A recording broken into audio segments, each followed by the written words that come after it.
السلام علیکم ورحمۃ اللہ وبرکاتہ۔ الحمد للہ نحمده ونستعینه ونستغفره ونؤمن به ونتوکل علیہ ونعوذ باللہ من شرور انفسنا ومن سیئات اعمالنا من يهده اللہ فلا مضل له ومن يضلله فلا هادي له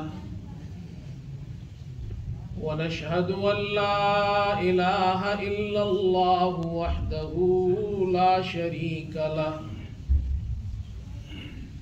ونشهد أن سيدنا وحبيبنا ومولانا محمدا عبده ورسوله صلى الله تعالى على خير خلقه محمد وآله وصحبه أجمعين. أما بعد فأعوذ بالله من الشيطان الرجيم. بسم الله الرحمن الرحيم. يا أيها النبي إنا أرسلناك شاهدا ومبشرا ونذيرا وداعيا إلى الله بإذنه وسراجا منيرا. صدق الله مولانا العظيم.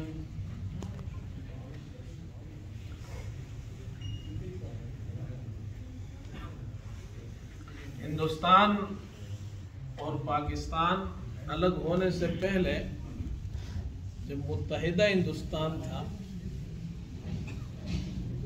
تو ایک شاعر گزرے ہیں لاہور میں، ان کے چند نعتیہ اشعار ہیں، اس سے میں اپنی بات کا آغاز کرنا چاہتا ہوں. لیکن ان اشعار کا اور وہ نعتیہ کلام سے پہلے پس منظر اور بیک گراؤنڈ آپ کو معلوم ہونا ضروری ہے کہ وہ شاعر، ان کا نام ہے دلورام، یہ ہندو شاعر تھے اور نعتیہ اشعار کہتے تھے. حضرت صلی اللہ علیہ وسلم کی تعریف اشعار میں کرتے تھے، جس کی وجہ سے اس کی اپنے قوم کے لوگ اس کے مخالف ہو گئے. لیکن وہ اسی طرح اشعار کہا کرتے تھے اور پھر اللہ تعالیٰ نے ان کو یہ توفیق عطا فرمائی کہ وہ مسلمان ہو گئے. پہلے ان کا نام تھا دلورام کوثری، پھر انہوں نے اپنا نام رکھا کوثر علی کوثر، اور لاہور میں انتقال ہوا اور لاہور میں ہی مدفون ہوئے. اب جب وہ اشعار کہتے تھے اس زمانے میں تو وہ کیا اشعار تھے وہ آپ سنیے کہ ایک غیر مسلم ہے، ہندو ہے، حضور صلی اللہ علیہ وسلم کی تعریف میں نعتیہ کلام کہتا ہے، اللہ تعالیٰ اس کو یہ توفیق عطا فرماتے ہیں کہ وہ مسلمان ہو جاتا ہے. فرمایا کہ محشر میں دی فرشتوں نے داور کو یہ خبر. محشر قیامت کی بات کر رہا ہے. محشر میں دی فرشتوں نے داور کو یہ خبر، ہندو ہے ایک احمد مرسل کا مدح گر. آپ حضرات سوئے ہوئے لگتے ہیں، سبحان اللہ کہنے میں ثواب ملتا ہے اور پرچہ بھی نہیں کٹتا ہے. اور کسی بھی خطیب کو اگر آپ سننا چاہتے ہیں تو اس کی چابی آپ کے ہاتھ میں، آپ اس چابی کا استعمال کریں تو خطیب صاحب چلیں گے، اگر آپ چابی استعمال نہیں کریں گے تو وہ بھی بند ہو جائے گا. فرمایا کہ محشر میں دی فرشتوں نے داور کو یہ خبر،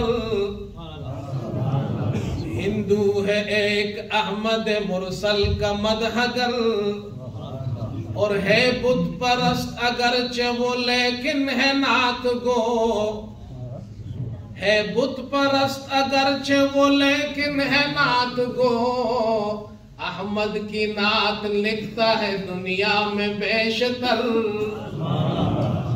ہے نام دل و رام تخلص ہے کوثری، ہے نام دل و رام تخلص ہے کوثری، لے جائیں اس کو خلد میں یا جانب سقر۔ وہ پوچھ رہا ہے، فرشتے کہتے ہیں اللہ اس کو جنت لے جائے یا جہنم لے جائے، ہے نام دل و رام تخلص ہے کوثری، لے جائیں اس کو خلد میں یا جانب سقر، سنتے ہیں یہ ملائکہ سے ایک انوکھی بات، سنتے ہیں یہ ملائکہ سے ایک انوکھی بات، فرمایا ذوالجلال نے جنت میں اس کا گھر، اللہ اکبر احمد مرسل کا یہ لحاظ، اللہ اکبر احمد مرسل کا یہ لحاظ، کہ حق نے لطف کی سگے دنیا پہ بھی نظر۔ درود شریف پڑھتے ہیں۔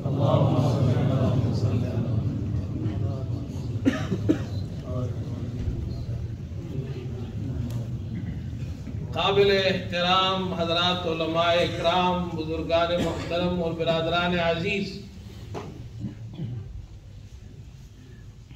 ہمارے لیے اور میرے لیے بڑی سعادت کی بات ہے کہ ہم آپ کے ملک میں، اٹلی میں اور پھر اس شہر بریشیا میں سیرت خاتم النبیین صلی اللہ علیہ وسلم میں حاضر ہونے کا ہمیں موقع ملا ہے۔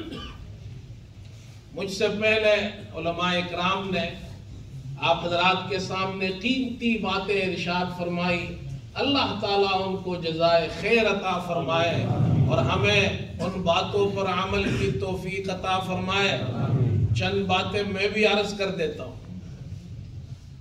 اٹلی میں پہلی مرتبہ آیا ہوں اور یہاں روم ہے، اب تو یہ ایک چھوٹا سا شہر ہی ہوگا، لیکن اس زمانے میں تو روم کی بڑی حکومت تھی۔ تو مجھے جب میں یہاں آیا تو مجھے وہ ایک بات یاد آ گئی، تو آپ کے سامنے بھی وہ عرض کر رہا ہوں۔ سیرت کے عنوان سے پروگرام ہے۔ سیرت کا پہلا سبق ہمیں اسلام جو سکھاتا ہے وہ ادب ہے۔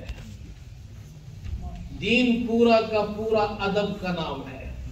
جس میں ادب ہوگا دین سیکھ جائے گا، بے ادب ہوگا کتنا بھی ذہین ہو، کتنا بھی سمجھدار ہو، لائق و فائق ہو، کامیاب نہیں ہو سکتا۔ یہ دین کا راستہ، یہ ایسا راستہ ہے، اس میں پہلا زینہ ادب کا زینہ ہے، یہ ادب ہے۔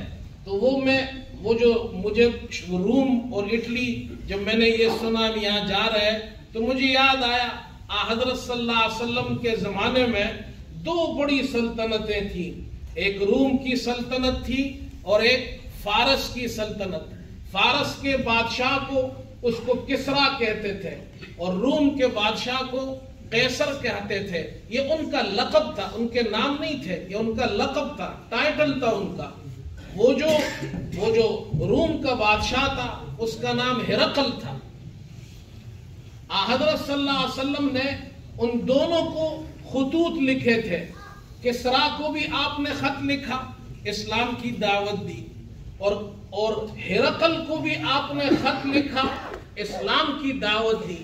دیکھو بھائی، دعوت علماء نے لکھا ہے دعوت کتاب سے بھی ہوتی ہے۔ امام بخاری رحمت اللہ علیہ نے کتاب العلم میں وہ روایات جمع کی ہے کہ احادیث صرف استاد شاگرد کے سامنے حدیث پڑھے تو اس سے بھی وہ آگے بیان کرتا ہے، شاگرد استاد کے سامنے پڑھے اس سے بھی بیان کرتا ہے، اور استاد اپنی کتاب شاگرد کو دے یا لکھا ہوا دے یہ بھی ایسے ہی سمجھا جاتا ہے اس نے استاد سے حدیث پڑھی ہے، وہ یہ روایات لائے ہیں۔ تو وہ جو خطوط لکھے حضرت صلی اللہ علیہ وسلم نے، تو ہرقل کو حضرت دحیہ کلبی رضی اللہ تعالیٰ عنہ وہ خط لے کر گئے ایلیا، بیت المقدس میں وہ آیا ہوا تھا، ہرقل قیصر وہاں آیا ہوا تھا، وہ خط پیش کیا۔ ادھر دوسری طرف جو خط تھا کسرا کے پاس گیا۔ اب دو اس زمانے کی سپر پاور طاقتیں ہیں، سپر پاور طاقتیں، ایک روم کی طاقت، ایک فارس کی طاقت، اور دنیا کی اس وقت کی سب سے بڑی طاقتیں، اور حضرت صلی اللہ علیہ وسلم ان کو خطوط لکھ رہے ہیں۔ کسرا کے پاس جب خط پہنچا تو اس نے حضرت صلی اللہ علیہ وسلم کی اس خط کی بے ادبی کی، اس کو چاک کر دیا، ٹکڑے ٹکڑے کر دیا۔ آپ کو پتہ چلا، معلوم ہوا، آپ نے فرمایا اے اللہ اس کو بھی ٹکڑے ٹکڑے کر دے۔ قیصر کو خط پہنچا، اس نے ابو سفیان جو قافلے میں آئے تھے اس وقت مسلمان نہیں ہوئے تھے، انہیں بلایا، حضرت صلی اللہ علیہ وسلم کے بارے میں معلومات حاصل کی۔ پھر دحیہ کلبی رضی اللہ عنہ کو بلایا اور وہ خط انہوں نے پڑھا۔ خط پڑھنے کے بعد اس خط کا احترام کیا۔ مسلمان نہیں ہوا، کسرا بھی مسلمان نہیں ہوا، ہرقل بھی مسلمان نہیں ہوا، لیکن اس نے اس خط کا ادب کیا، اس کا احترام کیا۔ ابو سفیان سے کہا جو تم کہہ رہے ہو اگر یہ باتیں سچ ہے تو وہ محمد صلی اللہ علیہ وسلم اور یہاں تک آ کر رہیں گے جہاں میرے یہ دونوں قدم ہیں۔ اور پھر اس نے کہا اگر مجھ سے یہ ہو سکتا کہ میں کتنی بھی تکلیف برداشت کر کے ان تک پہنچ پاؤں تو میں ضرور جاتا، اور وہاں جا کر پھر وہ الفاظ حدیث میں ہے، امام بخاری لائے ہیں کہ میں محمد صلی اللہ علیہ وسلم کے پاؤں دھوتا، میں آپ کے پاؤں دھوتا، یہ الفاظ ہے۔ اس نے ادب کیا، احترام کیا۔ امام ابن تیمیہ رحمت اللہ علیہ یہ دونوں باتیں ذکر کرتے ہیں، وہ پھر ہمیں سمجھاتے ہیں یہ بھی سپر پاور، یہ بھی سپر پاور۔ کسرا بھی مسلمان نہیں ہوا، قیصر بھی مسلمان نہیں ہوا، ایک نے محمد صلی اللہ علیہ وسلم کے خط کی بے ادبی کی، ایک نے محمد الرسول اللہ صلی اللہ علیہ وسلم کے خط کا احترام کیا۔ اس کے لیے اللہ کے رسول صلی اللہ علیہ وسلم نے بددعا دی۔ اللہ نے کیسر کی، وہ آتش پرست تھے، 1000 سال سے ان کی وہ آگ جل رہی تھی، ان کی حکومت تھی جو باپ داداؤں سے ان کو ملی تھی، لیکن اس بے ادبی سے، اس بددعا سے، محمد صلی اللہ علیہ وسلم کے خط کی بے ادبی سے اللہ نے ان کی آتش پرستوں کی حکومت ہمیشہ ہمیشہ کے لیے ختم کر دی۔ قیصر وہ مسلمان نہیں ہوا، لیکن اللہ نے ان کی حکومت کو ختم نہیں کیا۔ بات سمجھ میں آ رہی ہے بھائی؟ ادب سے یہ ملا۔ مسلمان وہ بھی نہیں ہوا، لیکن اس نے محمد صلی اللہ علیہ وسلم کے خط کا ادب کیا، احترام کیا۔ میرے دوستو، وہ ایمان نہیں لایا آپ پر، ہاں اللہ کو ادب بڑا پسند ہے۔ میرے دوستو، یہ پہلا سبق ہے، ہم یہاں بیٹھے ہیں، ہمیں یہ دیکھنا ہے ہم مسجد کا ادب کریں، قرآن کا ادب کریں، عالم کا ادب کریں، دین کا ادب کریں۔ ہاں ابھی ہم بات کر رہے تھے، کچھ علماء آئے تھے تو وہ بات کر رہے تھے، اور یہ کہتے پاکستان میں اتنے لوگ حافظ بن جاتے ہیں، ہندوستان کے بچے حافظ بن جاتے ہیں، یہ عرب کے لوگ آپ نے دیکھے ہوں گے پکے مسلمان ہیں، ماشاءاللہ تگڑے مسلمان ہیں، لیکن ان کے یہاں وہ قرآن کو زمین پر بھی رکھ دیتے ہیں، ہم پاکستانی لوگ نہیں رکھتے ہیں۔ تو میں نے ان سے کہا بھائی بات یہ ہے تو جتنا ادب کرتا ہے اللہ وہ چیز اسے عطا کر دیتا ہے۔ اس لیے پاکستان، ہندوستان، بنگلہ دیش غریب لوگ ہیں، سب سے زیادہ پوری دنیا میں اس وقت حافظ پاکستان، ہندوستان، بنگلہ دیش، افغانستان میں ملیں گے۔ یہ ادب ہے میرے دوست، ادب سیکھو۔ حضرت صلی اللہ علیہ وسلم نے ہمیں جو تعلیمات دی ہے ان کے اندر ایک بڑی تعلیم آپ کا وہ ہمیں ادب ہے۔ ہم محمد صلی اللہ علیہ وسلم کا ادب کریں، ان پر جو کتاب نازل ہوئی اس کا ادب کریں۔ تو ایک بات مجھے یہ یاد آ گئی تھی، میں نے کہا یہ بھی آپ سے عرض کروں، اللہ مجھے بھی ادب نصیب فرمائے، اللہ ہم سب کو ادب نصیب فرمائے۔ والدین کا ادب کرو بھائی، احترام کرو۔ ایک عالم دین بیان کر رہے تھے اور بڑی اچھی بات انہوں نے بیان کی. کہا تم علماء کے پاس جاتے ہو, امام صاحب کے پاس جاتے ہو اور ان سے کہتے ہو ہمارے لیے دعا کرو, بزرگوں کے پاس جاتے ہو ان سے کہتے ہو ہمارے لیے دعا کرو. اچھی بات ہے, کرنا چاہیے اس طرح. امام صاحب علماء ائمہ کے پاس کہتے کبھی اپنے والد سے کہا ابا جان میرے لیے دعا کرو؟ کیوں نہیں کہتے؟ اللہ کے رسول صلی اللہ علیہ وسلم نے فرمایا تمہارا والد تم سے راضی ہوگا تو اللہ تم سے راضی ہوگا. اللہ کی رضا والد کی رضا میں ہے, اللہ کی ناراضگی والد کی ناراضگی میں ہے. والد ناراض ہوگا, اللہ تمہارے لیے اٹلی کے بریشیا کے سارے امام دعا کرے, لیکن اگر خدا نہ خواستہ ابا جان ناراض ہے, سارے دنیا کے علماء تمہارے لیے دعا کرے, اللہ تم سے راضی نہیں ہوگا. کیا کس دنیا میں ہم پڑے ہوئے ہیں؟ یہ دین اگر ہم سمجھ جائے تو بڑا آسان ہے, نہ سمجھے تو بہت مشکل ہے. سمجھ میں آ گیا تو دین بہت آسان ہے, نہیں سمجھ میں آیا تو دین بڑا مشکل ہے. لوگ کہتے دین مشکل ہے, مشکل نہیں, ہم نے خود مشکل بنایا ہے.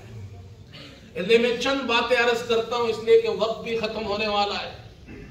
ہم یہاں جمع ہوئے ہیں میرے دوستو, ہم کس لیے جمع ہوئے؟ اس لیے جمع ہوئے محمد صلی اللہ علیہ وسلم کی محبت میں آئے ہیں. تو محبت کے تقاضے ہوتے ہیں, وہ تقاضے یہ ہے آپ صلی اللہ علیہ وسلم کی تعلیمات سیکھ کر جائے. میں کوشش کروں گا, میں 6 باتیں بیان کروں گا, وقت کم ہے. 8 بجے نماز ہے نا, تو 8 بجے سے پہلے منطق سب سے مشکل فن ہے. استاد بھی ڈرتا ہے, طالب علم بھی ڈرتا ہے. شرح تعظیم ہماری یہاں ایک کتاب منطق کی وہ پڑھاتے تھے, تو وہ کہتے تھے بھائی دیکھو ڈرو مت, یہ میری فیلڈ ہے, میں اسپیشلسٹ ہوں اس باب میں. اور وہ جب آتے تھے کتاب بند, کہتے کتاب مت کھولو, کہتے 6 نمبر سنو. تبلیغ والے 6 نمبر بیان کرتے, ہم بھی 6 نمبر بیان کریں گے. وہ اپنا سبق 6 نمبر میں پڑھاتے تھے, پھر کہتے کتاب کھولو, تو کتاب کھولتے تھے, کہتے اب پڑھو. ہم پڑھتے تھے, ہمیں سمجھ میں آ جاتی تھی. تو بھائی میں نے ان سے یہ سیکھا ہے, تو 6 باتیں میں بھی بیان کروں گا. دعا کریے 6 باتیں پوری ہو جائیں. 5 باتیں میری ہو چاہیے, میری ان میں سے ایک بات بھی میری نہیں ہے, ان میں سے ایک بات بھی میری نہیں ہے.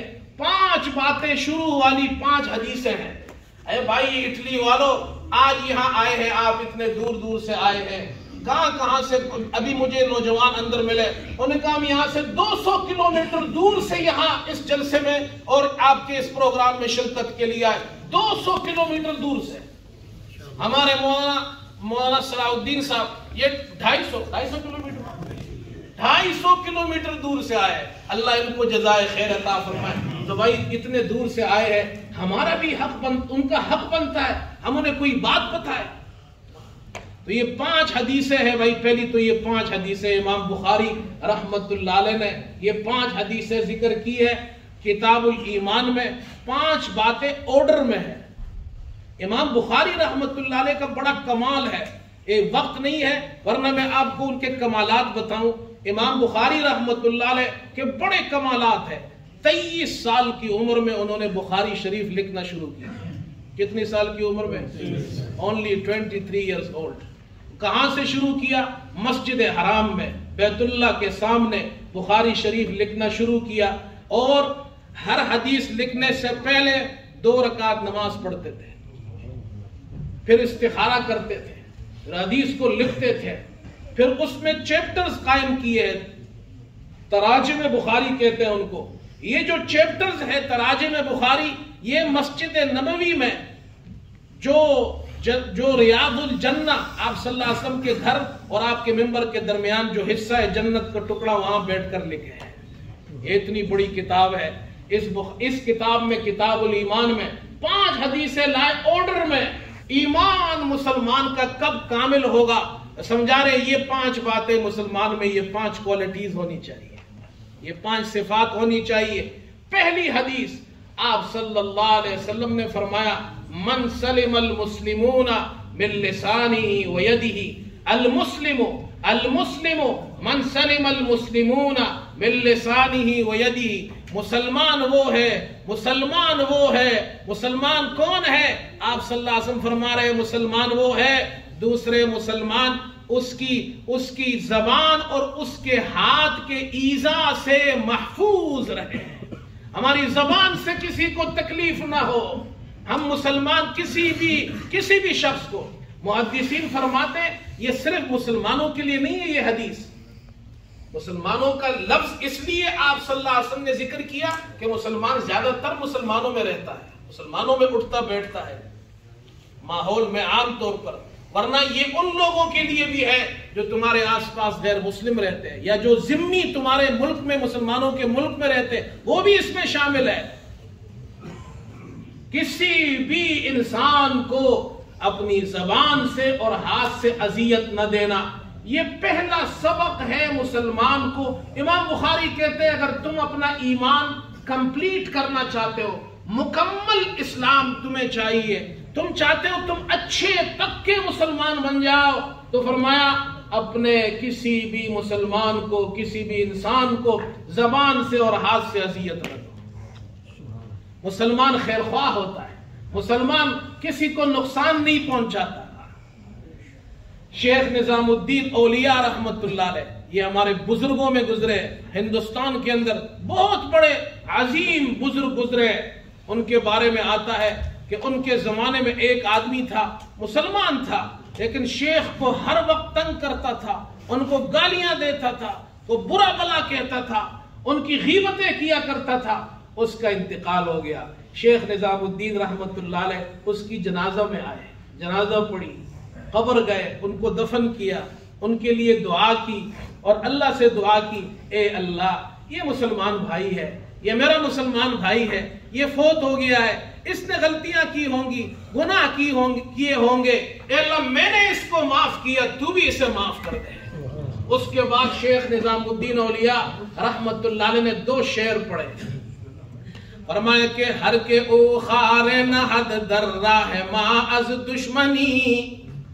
ہاں بھائی فارسی والے ہیں نہیں ہے یہاں نہیں ہے، وہ ہم مولانا عبدالحمید صاحب کہاں گئے، ادھر ہی ہے، ان کے یہاں بیلجیم میں گئے، وہ سارے فارسی جانتے تھے، آپ کے یہاں ایک بھی نہیں جانتا. دیکھو بھائی یہ دنیا ہے، یہ دنیا ہے. دیکھو اللہ نے قسم قسم کے لوگ وہاں اتنی کثرت تھی. میں نے پوچھا فارسی جانتے، سب نے ہاتھ کھڑے کیا، ہم سب جانتے ہیں. افغانستان والے بہت ہیں وہاں. فرمایا کہ ہر کے او خار نہد در راہ ما از دشمنی، ہر گلے کز باغ عمرش بشکفت بے خار باد. اللہ اکبر. جو شخص اے اللہ، جو شخص میرے راستے میں کانٹے بچھاتا ہے، یہ ہے اللہ والے، یہ ان کی تعلیمات ہے. اے اللہ جو شخص میرے راستے میں کانٹے بچھاتا ہے، تو اس کی زندگی کے باغ، الفاظ دیکھیے، تو اس کی زندگی باغ حیات کے ہر پھول کو بغیر کانٹے کے کر دے. کہ مجھے میرے راستے میں کانٹے بچھاتا ہے تو اس کی حیات، باغ حیات کا ہر پھول بغیر کانٹے کے کر دے. ہر کے او خار نہد در راہ ما از دشمنی، ہر گلے کز باغ عمرش بشکفت بے خار باد. درد و عالم نیست مارا باک سے گرد و غبار، ہر کے مارا رنج دادا حتش بسیار باد. اے اللہ دونوں عالم میں میرے دل میں کسی کے لیے بھی کوئی غبار نہیں ہے، میرا دل صاف ہے سب کے لیے. اے اللہ جس نے بھی مجھے اذیت دی، اے اللہ تو اسے معاف کر کے اس کے لیے خیر کا معاملہ فرما دے، اسے راحت نصیب فرما دے. یہ مسلمان کسی کو تکلیف نہیں دیتا. آگے امام بخاری اگلا چیپٹر لاتے ہیں، فرماتے بات یہاں پوری نہیں ہوگی کہ تم زبان سے کسی کو نہیں ستاتے، ہاتھ سے تکلیف نہیں دیتے. بھائی تم مسلمان ہو، تمہاری صرف یہ کوالٹی نہیں ہے، تمہاری ایک اور کوالٹی ہے، اور وہ کیا ہے؟ آپ صلی اللہ علیہ وسلم سے صحابہ نے پوچھا، اے اللہ کے رسول سب سے بہترین اسلام کیا ہے؟ آپ صلی اللہ علیہ وسلم نے فرمایا، آپ صلی اللہ علیہ وسلم نے سب سے بہترین خیر والا اسلام کیا ہے، سب سے بہترین اسلام کیا ہے؟ آپ صلی اللہ علیہ وسلم نے فرمایا ان تطعم الطعام وتقرأ السلام علی من عرفت ومن لم تعرف، سب سے بہترین اسلام یہ ہے تم دوسرے مسلمان کو نفع پہنچاؤ، خیر پہنچاؤ، اس کو کھانا کھلاؤ، سلام کرو، جسے پہچانو یا نہ پہچانو۔ اب یہ دوسرا درجہ ہے، اذیت بھی نہیں دینی، لیکن بات یہاں ختم نہیں ہوگی، ان کو نفع پہنچانا ہے، کو خیر پہنچانا ہے، سلام کہنا ہے، جسے پہچانو اسے بھی سلام کہو، جسے نہ پہچانو اسے بھی سلام کہو۔ بعض مرتبہ مسلمان ملتے ہیں، جس کو وہ جانتا ہے اس کو کہتا ہے السلام علیکم، بازو والے کھڑا ہوا ہے اس کو نہیں جانتا، سلام نہیں کرتا، پھر وہ کہتا ہے جی یہ میرے دوست ہے، تو پھر کہتا ہے السلام علیکم۔ نہیں بھائی نہیں، حدیث آپ صلی اللہ علیہ وسلم فرما رہے پہچانو یا نہ پہچانو اس کو سلام کیا کرو۔ یہ ہمیں سیکھنا ہے، ہمیں خیر پہنچانا ہے، ہمیں بھلائی پہنچانی ہے، یہ دوسرا درجہ ہے۔ چلیے آگے تیسرا درجہ، بات یہاں بھی ختم نہیں ہوئی، اسلام یہاں بھی آپ کا پورا نہیں ہوا، مکمل نہیں ہوا۔ آپ صلی اللہ علیہ وسلم پہلا درجہ اذیت نہیں دینی، دوسرا درجہ خیر پہنچانا ہے، تیسرا درجہ فرمایا آپ صلی اللہ علیہ وسلم نے ارشاد فرمایا لا یؤمن، یہ آرڈر میں امام بخاری آرڈر میں یہ حدیث لا رہے، تیسری حدیث، لا یؤمن احدکم حتی یحب لأخیہ ما یحب لنفسہ، تم میں سے کوئی شخص اس وقت تک مومن نہیں ہو سکتا جو اپنے بھائی کے لیے وہی چیز پسند کرے جو اپنے لیے پسند کرتا ہے۔ اب بس صرف خیر نہیں پہنچانا، نہیں، اس کو اپنے برابر مساوی رکھنا ہے۔ یہ نہیں ہے بھائی میں تو اچھا کھاؤں میرا بھائی اچھا نہ کھائے، میں اچھا پہنوں یہ اچھا نہ پہنے، کسی کے پاس اچھی گاڑی ہو تو دل میں حسد پیدا ہو گیا جی اس کے پاس کیوں ہے، اس کے پاس اچھی گاڑی کیوں ہے، اس کے پاس اچھا گھر کیوں ہے۔ نہیں بھائی، اللہ اس کو اور دے، اللہ اس کو زیادہ دے، وہ خوش ہو اس سے، وہ دوسروں کو خیر پہنچائے، اپنے برابر رکھے اسے۔ یہ کتنے درجے ہو گئے بھائی؟ 3 درجے ہو گئے۔ اب میں جلدی جلدی چل رہا ہوں اس لیے کہ میں ایک آنکھ سے آپ کو دیکھ رہا ہوں، ایک آنکھ سے گھڑی کو بھی دیکھ رہا ہوں، ٹھیک ہے؟ تو چوتھا درجہ ہے، اب بات یہاں بھی پوری نہیں ہوئی، اذیت نہیں دینی، نفع پہنچانا ہے۔ نہیں بھائی، صرف نفع نہیں پہنچانا، اپنے برابر رکھنا ہے، مساوی رکھنا ہے۔ اب فرمایا بھائی یہاں بھی بات پوری نہیں ہوئی، صرف مساوی نہیں رکھنا، دوسروں کو اپنے اوپر ترجیح دینی ہے۔ مسلمان ہوگا وہ اپنے برابر نہیں رکھے گا، جو محمد صلی اللہ علیہ وسلم کا امتی ہوگا اپنے بھائی کو اپنے سے اوپر رکھے گا۔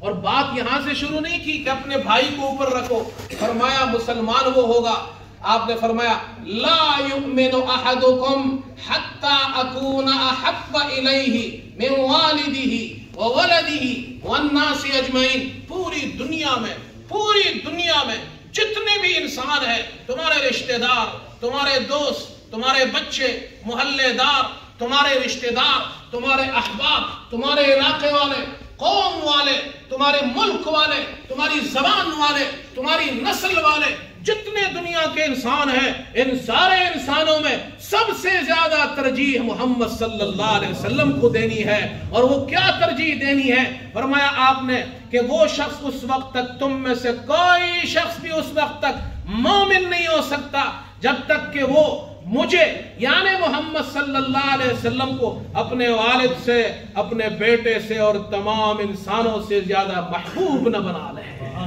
یہ ترجیح ہے، ترجیح پریفر کرنا پڑے گا۔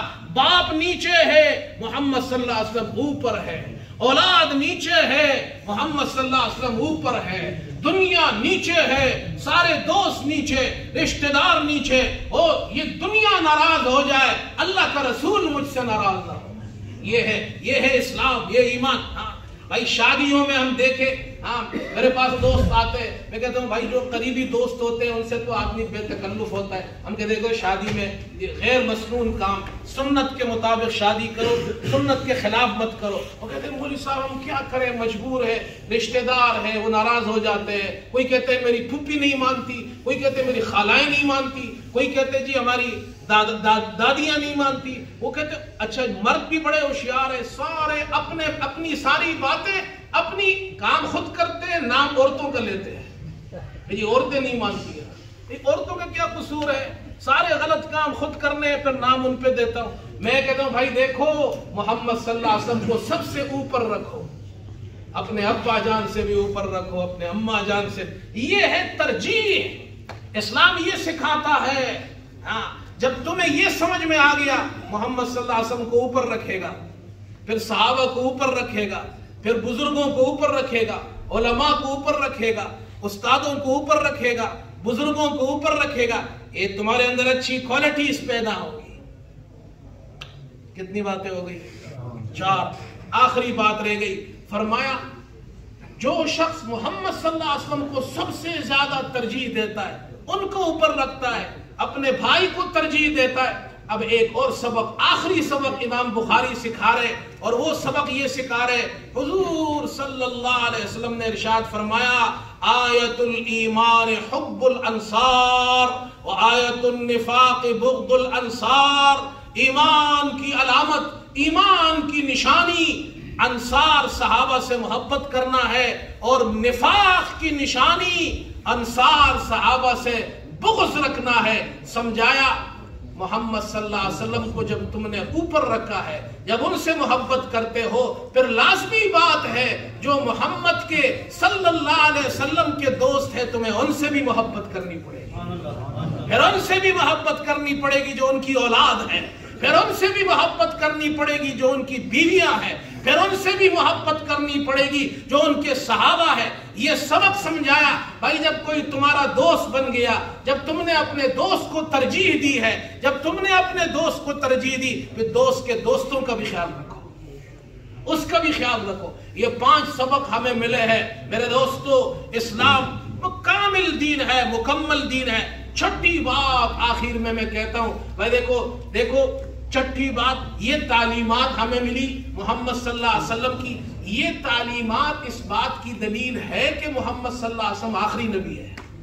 کیوں؟ اس لیے کہ امت کو قیامت تک جن باتوں کی ضرورت تھی وہ آپ نے ارشاد فرما دی. اگر کوئی نیا نبی آنے والا ہوتا تو ہمیں نئی تعلیمات دیتا. آپ مجھے بتائیں ہمیں کس چیز کی ضرورت ہے؟ آپ نے ہمیں سونے کا طریقہ بتایا, چلنے کا طریقہ سکھایا, بیٹھنے کا طریقہ سکھایا. صحابہ سے مشرکین نے کہا, انہوں نے تمسخر کیا, انہوں نے کہا تمہارے محمد صلی اللہ علیہ وسلم تمہیں بیت الخلاء کے آداب بھی سکھاتے ہیں. تو صحابہ نے پراؤڈلی کہا, فخر سے کہا, ہاں ہمارے محمد صلی اللہ علیہ وسلم ہمیں بیت الخلاء کے آداب بھی سکھاتے ہیں تاکہ ہم ان تعلیمات میں کسی کے محتاج نہ رہیں. ہمارا دین کامل ہے, ہمیں کسی نئے نبی کی ضرورت نہیں ہے, کسی نئے نبی کی ضرورت نہیں, اور کوئی نیا نبی آنے والا نہیں ہے. جو بھی آئے گا وہ محمد صلی اللہ علیہ وسلم کے بعد حضرت عیسیٰ علیہ السلام آئیں گے, اور وہ نئے نبی نہیں ہے, وہ پرانے نبی ہے. وہ نئے نبی نہیں ہے, وہ پرانے نبی ہے, وہ آپ سے پہلے کے نبی ہے. ہمیں کسی کی ضرورت نہیں, اور آپ آخری نبی, نہ کسی کو آنا ہے. امام رازی رحمت اللہ علیہ نے ایک بات لکھی ہے, وہ فرماتے حضرت ابراہیم علیہ السلام کے بعد اللہ نے نبوت ان کی نسل میں رکھی ہے. ایک اسحاق علیہ السلام, ایک اسماعیل علیہ السلام. عیسیٰ علیہ السلام تک جتنے انبیاء آئے بنی اسرائیل, یہ حضرت یعقوب علیہ السلام کی نسل ہے. یعقوب علیہ السلام اسحاق علیہ السلام کے بیٹے ہیں. اللہ نے نہ جانے کتنے انبیاء بنی اسرائیل میں بھیجے, اس کی صحیح تعداد اللہ ہی جانتا ہے, لیکن ہزاروں انبیاء آئے, اور بنی اسماعیل میں صرف ایک نبی آئے, پیارے محمد سب کہو صلی اللہ علیہ وسلم. امام رازی سوال اٹھاتے ہیں, امام رازی کی جو تفسیر ہے وہ علماء جانتے ہیں. وہ عقل سے ایسی باتیں اٹھاتے ہیں کہ انسان دنگ رہ جاتا ہے, طلبہ حیران رہ جاتے ہیں. وہ سوال اٹھاتے ہیں, ایک طرف بنی اسرائیل میں ہزاروں کتنے آئے انبیاء عیسیٰ علیہ السلام تک, ادھر حضرت اسماعیل علیہ السلام کی نسل میں ایک نبی آئے, محمد صلی اللہ علیہ وسلم, امام الانبیاء, خاتم النبیین. اس کی وجہ کیا ہے؟ ایک طرف اتنے نبی, ایک طرف حضرت اسماعیل علیہ السلام کی نسل میں ایک نبی, امام راضی فرماتے، وہ عجیب بات فرماتے ہیں ایک طرف اتنا طویل زمانہ حضرت اسحاق علیہ السلام، یعقوب علیہ السلام سے لے کر حضرت عیسیٰ علیہ السلام تک صدیاں ان طویل زمانوں میں اللہ نے ہزاروں پیغمبر بھیج دیے. اس طرف محمد صلی اللہ علیہ وسلم اللہ نے ایک نبی بھیجا، وہاں طویل زمانے میں ہزاروں انبیاء بھیجے، یہاں اللہ نے ایک نبی بھیجا اور فرمایا قیامت تک کے طویل زمانے کے لیے اب محمد صلی اللہ علیہ وسلم ہی کافی ہے، اب کسی نبی کی ضرورت نہیں ہے. محمد صلی اللہ علیہ وسلم اللہ کے آخری نبی ہے. میرے دوستو یہ یاد رکھو، ختم نبوت کا عقیدہ ایمان کا عقیدہ ہے. ایمان میں، اسلام میں داخل ہونے کے لیے سارے عقائد ماننا ضروری ہے، لیکن اسلام سے نکلنے کے لیے سب کا انکار ضروری نہیں. کسی بھی ایک عقیدے کا انکار کر دے اسلام سے نکل جائے گا. دیکھو بھائی، وضو ہم کرتے ہیں نا، کتنے فرض ہیں؟ 4 فرض ہیں. وضو میں داخل ہونے کے لیے 4 فرض، سنتیں، مستحبات، یہ ساری چیزیں کرنی پڑتی ہے. لیکن وضو ختم ہونے کے لیے ساری چیزوں کا ہونا ضروری نہیں ہے. ایک ناقص وضو پایا جائے وضو ٹوٹ جاتا ہے. ایمان سے اگر ایک ایمانیات میں سے کسی بھی ایک کا انکار کر دیا وہ اسلام سے نکل جائے گا. اللہ ہم سب کو دین پر رکھے، اللہ ہمیں اسلام پر رکھے، اللہ ہمارے بچوں کو اس عقیدے پر رکھے جو ختم نبوت کا عقیدہ ہے. اور میرے دوستو، یہ دین آتا ہے محنت سے آتا ہے. دیکھو بھائی، اللہ پاک کو ہماری کوئی ضرورت نہیں ہے، لیکن یاد رکھو اللہ رزق دیتا ہے، کافروں کو بھی دیتا ہے، جانوروں کو بھی دیتا ہے، اللہ ہر مخلوق کو دیتا ہے. لیکن دین اور ایمان یہ اللہ اسی کو دیتا ہے جس میں طلب ہوگی. جب آپ مسجد آئیں گے، اس ماحول میں بیٹھیں گے، یہ جو دین اور اللہ رسول کی باتیں ہوتی ہے، یہ جو جماعت والے بھائی ہماری آواز لگاتے، یہ آپ سے کچھ نہیں مانگتے، اپنی جان، اپنا مال، اپنا وقت لگاتے. وقت نہیں ہے، ورنہ میں آپ کو بتاؤں اس جماعت کے اندر نکل کر اللہ نے بڑے بڑے لوگوں کی اصلاح کی ہے، بڑے لوگوں کی اصلاح کی ہے. وقت نہیں. یہ جنید جمشید رحمت اللہ علیہ، یہ ہمارے کراچی کے تھے، ہمارے محلے میں آتے تھے، ہماری مسجد میں اذان دیتے تھے. یہ سنگر تھا، پاپولر تھا دنیا میں اندر جناب، اس کا بڑا نام تھا. اور جناب جو نوجوان لڑکے لڑکیاں اس کے پیچھے مرتے تھے، پروگراموں میں جاتے تھے، گانا گاتا تھا. لیکن میرے دوستو وہ خود کہتے ہیں مجھے سکون نہیں تھا میری زندگی میں. اللہ نے، اور پھر جب وہ اس راستے میں آیا تو اللہ نے کیا مقام دیا اسے، وہ دین میں لگا، علماء کے ساتھ تعلق قائم ہوا. اور اسی طرح تبلیغ میں وہ چترال گیا، وہ چترال گلگت کے علاقے کی طرف گیا اللہ کے راستے میں. وہیں سے واپس ہوتے ہوئے جہاز کے اندر حادثہ ہوا، شہید ہو گیا. دارالعلوم کراچی میں جو بہت بڑا ادارہ ہے، مدرسہ ہے، اس کے قبرستان میں بڑے بڑے بزرگ دفن ہوئے. ابھی حضرت مفتی رفیع عثمانی صاحب رحمت اللہ علیہ کا کل انتقال ہوا، یہ ان کا ادارہ ہے. حضرت بھی وہیں دفن ہوں گے، کل ان کی جنازہ ہوگی. اللہ ان کی مغفرت فرمائے، سب کہو آمین. پاکستان کے مفتی اعظم تھے، آج تو علماء یتیم ہو گئے. یہ حضرت دنیا سے گئے، سارے علماء یتیم ہو گئے، پاکستان کے، یورپ کے، عرب کے، عجم کے، وہ بھی وہاں دفن ہوں گے. اور اللہ نے جنید جمشید کو، دیکھو بھائی، وہ ایک سنگر تھا، وہ گاتا تھا، اور لوگ اس کے گانے پر رقص کرتے تھے، اس کے گانے پر لوگ رقص کرتے تھے، ان مجلسوں میں جاتا تھا. تبلیغ کی برکت سے اللہ نے شہادت کی موت دی. اور سلایا تو کہاں سلایا؟ مدرسے میں سلایا. یہاں سے قرآن پڑھنے کی آواز آ رہی ہے، یہاں سے قال رسول اللہ صلی اللہ علیہ وسلم کی آواز آ رہی ہے، حدیث کی آوازیں آ رہی ہے، قرآن کی آوازیں آ رہی ہے. قبرستان میں علماء کے چاروں طرف علماء ہیں. جنید جمشید بھی وہاں مدفون ہو گیا. دیکھو بھائی، اللہ والوں کے ساتھ رہیں گے، قیامت کے دن بھی اللہ ہمیں اللہ والوں کے ساتھ اٹھائے گا. اللہ اس مسجد کو آباد رکھے، یہاں سے دین کے چشمے جاری فرمائے. اللہ ہمیں بھی، ہماری نسلوں کو، قیامت تک آنے والے نسلوں کو دین کا دائی اور خادم بنائے. جن حضرات نے کوشش کی ہے یہ اس پروگرام کے لیے، اللہ سب کو جزائے خیر عطا فرمائے. بھائی ایک بات آخر میں کہہ دو، کوئی تشکیل نہیں ہو رہی ہے، بس ایک بات آپ سے، اتنی بات بتاؤ، ہمیں دین کی ضرورت ہے یا نہیں؟ بولو بھائی، بولو بھائی. اب یہ بتاؤ، ہمیں دین سیکھنا چاہیے؟ سب کو بھی ہاتھ کھڑا کرو بھائی، سب ارادہ کریں ہم دین سیکھیں گے. یہاں دین کے جتنے معمولات ہوتے ہیں اس میں حصہ لیجئے. وآخر دعوانا الحمدللہ رب العالمین.